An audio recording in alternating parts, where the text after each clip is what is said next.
So what I'm going to be doing here is talking about some of the upper body work that I'm able to do, having what is now a healing distal biceps tendon after going through surgery 3 weeks this coming Monday. 3 weeks ago this coming Monday.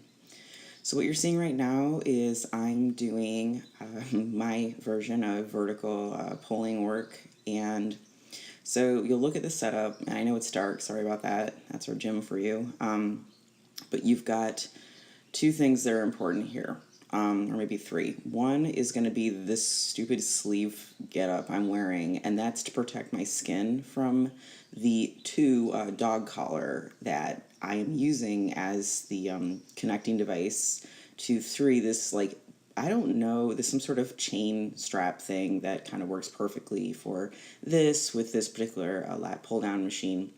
So even though I don't have an injured arm, arm on the other side, I'm still doing this the exact same way, just because I want to try for as much symmetricality as possible. I still feel like I'm getting good lat work in by doing it this way, and I actually start on my left side because my left side is weaker, my left lat, and I've known this for a while, but it's weaker. And so now we're going to move over to my right, and you get to watch my beautiful brace in action.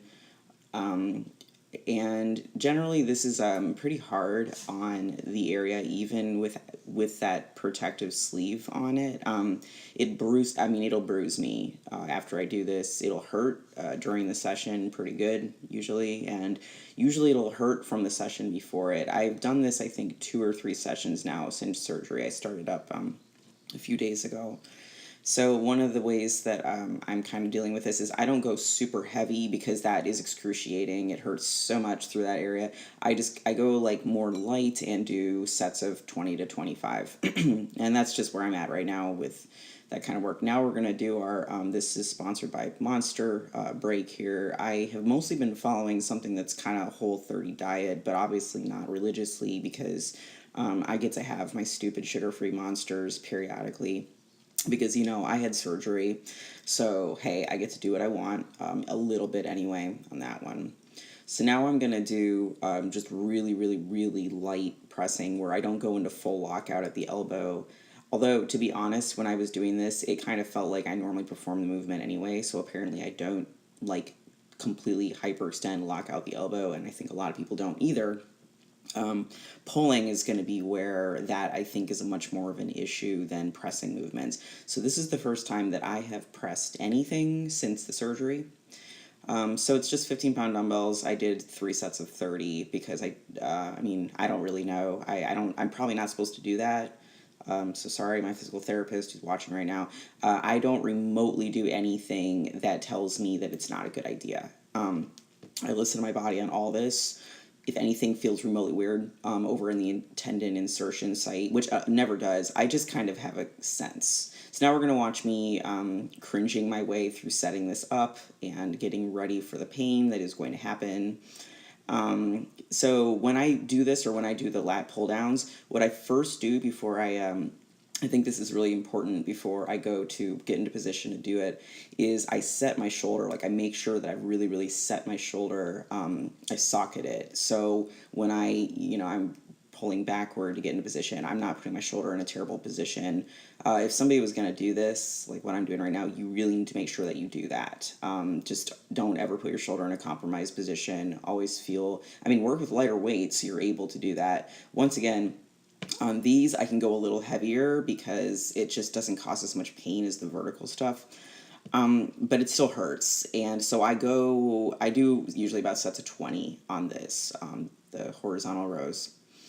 So let's see, to return to something here, I don't ever do anything right now that I think would remotely tax the area that got operated on.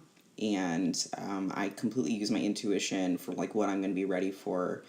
And on this day, I felt ready to do that pressing that you saw, and I also felt ready to do some incline push-ups on my fists that you will see at the end. I definitely couldn't do anything flat palmed if I want to, but I couldn't before surgery anyway, which I think is kind of interesting. And I mean, I have theories that maybe there's some tightness that was going on in the arm, and it, was trickled down to that wrist immobility that might have caused what happened to happen. Really, I think it's kind of not productive to be super obsessive about it. I think it was just a freak thing.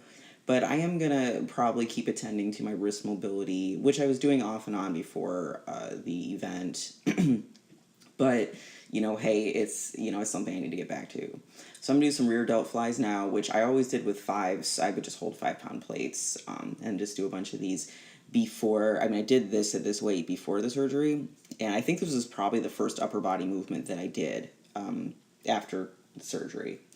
So, and I think on everything like this, you'll definitely see it on the next move in. I bend my elbows more than I normally would, and that's just protective. Like, that is just going to make sure that I am not going into extension in a way that's going to be taxing this tendon that's been basically reattached, looped through a hole that's all the way through my bone. And there's a little piece of metal that now attaches it to the other side. So I get to set off airport detectors and stuff. I don't actually think that I will. They said that I won't, but like, whatever. Okay, so now I'm gonna do some really shitty like delt work here, and this what I've noticed about the brace is that it causes me to. I think I hold my shoulders pretty differently and engage them somewhat differently because of this brace being on, and I don't really know why, but I've noticed that both in the gym and then also in everyday life, and I try to correct it. Basically, I need to externally rotate more, and so I kind of felt my way through it during this set. I guess it'd be one of these times. This would be one of those times, to be honest, where I wouldn't mind having a mirror in the gym. I know, super super bad. Shouldn't be using that, but hey, injuries sometimes cause different circumstances. So, this kind of stuff is what I'm going to be doing for the next few weeks. My arm is still really funky feeling. If I don't have the brace on and I have to go into extension, it just feels really weird. There's still a lot of tenderness near where the bone got drilled, etc. So, I'm pretty excited about just progressing and doing new things as I'm able to. And so I'll probably be putting out more videos. I do a lot of heavier single arm work too, but I just wanted to focus on stuff that I could do with both arms today. So thanks for watching.